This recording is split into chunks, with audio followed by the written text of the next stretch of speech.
So then, does your Mark 1 or 2 do this?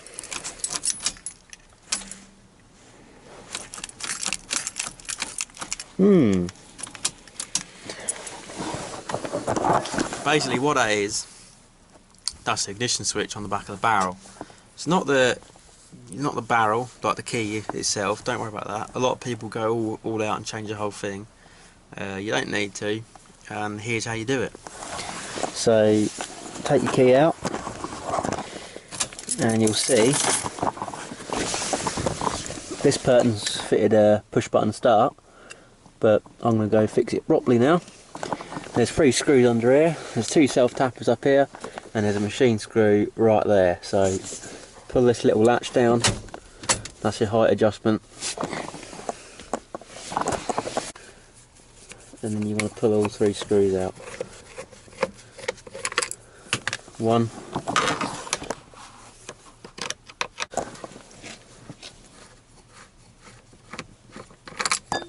2, make sure you drop them on the floor. So undo this one as well, and then you'll probably see this bloke's, or whoever had it before him, whoever's done this hack job. Yeah.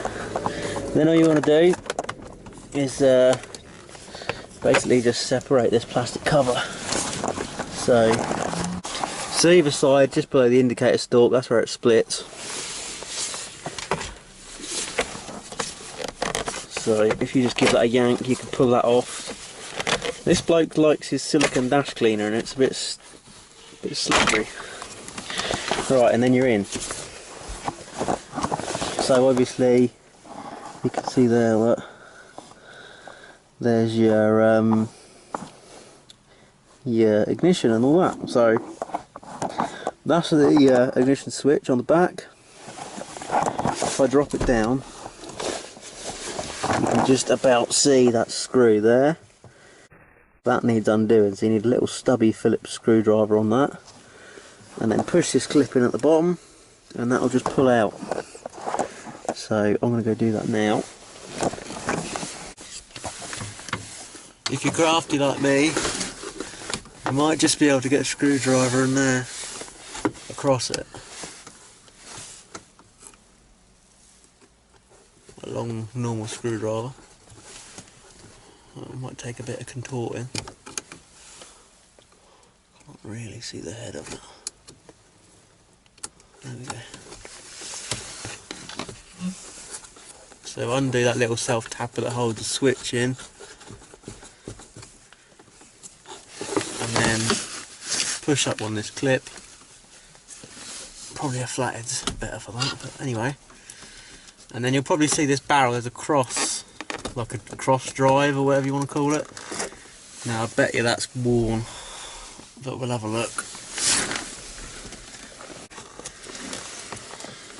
So there's your screw, don't need that. And then because it's a Mark 1, let's just screw this. So Mark 1's got 2 separate plugs.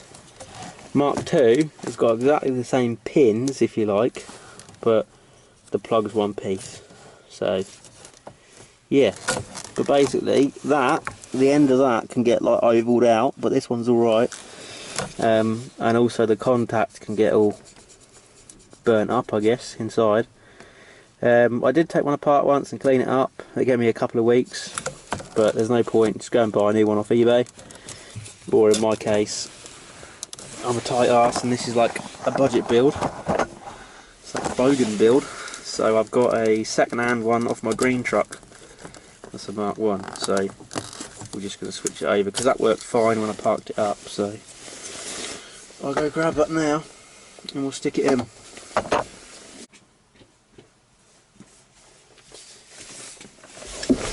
So here's the new second-hand switch light.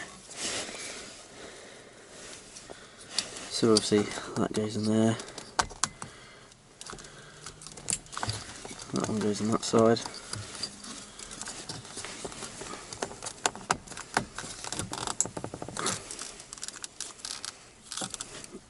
Make sure it's in because you don't want it coming off. And yeah, that's all good. The trouble is now though, as you can see, somebody's wired up you know, ignition, what do you call it, accessory to starter. So what I'm going to go do as well, just because I'll be in here for a future, if you know what I mean, I'm going to take this one off the whichever one's accessory. I'm going to branch off, so if I do put a CB or whatever in here, I can obviously just plug it straight in. And the one to the starter motor I'll clip and tape up, because we obviously don't need that anymore. So, you know, I'll just try and make a good job of what was a bad job. Let's have a look. Do you reckon they've twisted and taped it, or do you reckon they've soldered it?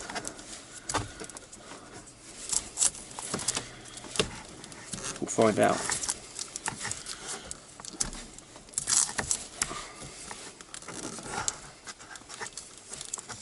It's obviously alright as a get your home fix, but ignition switch is only like 11 quid on eBay, so, you know.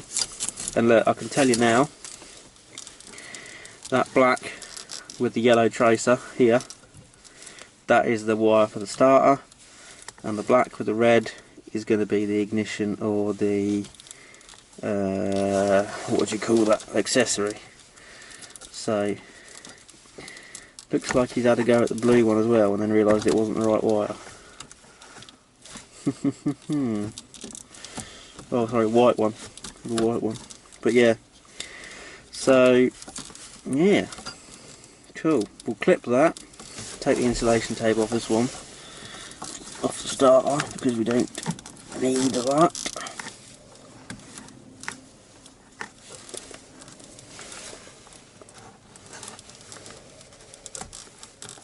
Oh, so fiddly, my fucking hands.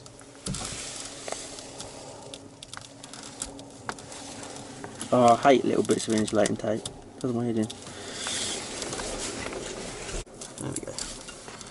What are you betting on? Twisted, taped, soldered? At least we haven't found those Scotch locks here. Scotch locks are the devil. Fuck Scotch locks, man. Oh look, he's soldered it. So kudos to the bloke, he's actually soldered it, he's done a decent job. So we'll just cut that off there, re-insulate it, and then we'll keep this one for some accessories, but it probably wants a fuse on it, so, you know, because the ignition's fed from a 40 amp, I think. I think accessories 40, ignition 2 is 40. Yeah, rightio. Let's go. Let's get that round there. Get my old gas job clippers on it. Rubbery. And we can get rid of the switch. We could obviously use the switch for something else, but you know.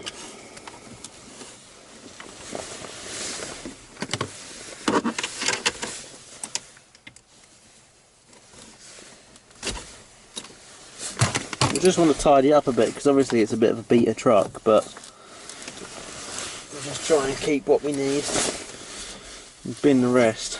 There's nothing worse than having a shit ton of battery tabs going off to stuff you don't even know what you've got. Charlie once bought a Beamer. We both had Beamers actually, but Charlie's actually had 3 alarm systems in it, and I went through it one day and just took out all the wires from the engine bay to the glove box, behind the glove box, and must have pulled out like 20 different cables that weren't needed, and just kept the one from the alarm system that was currently in it, because each owner had gone, oh, you know, central locking don't work, or this don't work, put their own alarm box in it and wired it up, and left the old one in there, and just made a right bird's nest really. So, you know, tidy up a bit. Right, that's taped up. Now we can pop that back in the back of the switch, back of the ignition barrel, like that. Get your screw.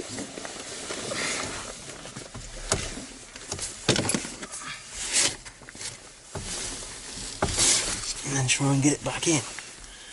Which might be a bit fiddly, but we'll give it a go.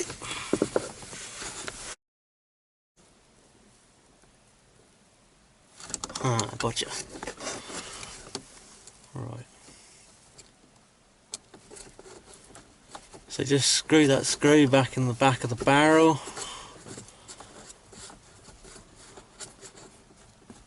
Your fiddly fingers. If you want to strip it, strip the thread, and then you can put your cover back on. So to put the cover back on, these two self-tappers go towards the steering wheel, and this one machine screw goes down the bottom near the column. So I'll leave this dangling for the time being, and we'll cap it a bit further down. Look at that, it's just grot. I'm going to go get a brush and brush it out.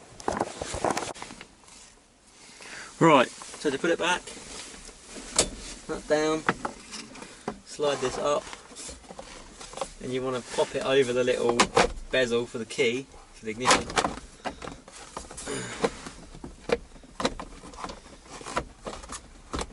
Right, and then you want to make sure it's lined up with the holes in the indicator sticks.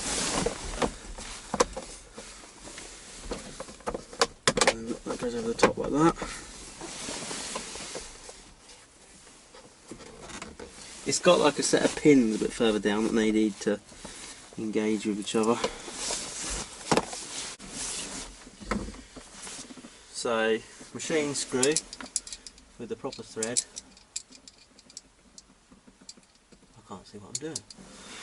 Up here.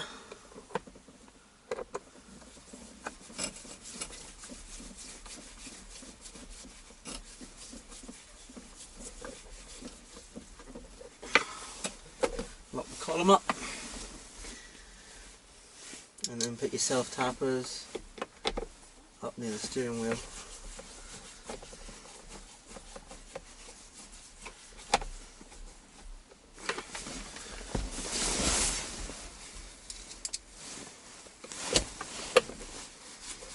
And there you go. So now, moment of truth.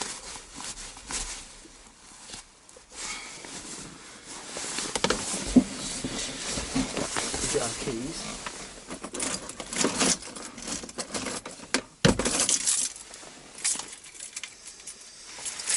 Got the keys.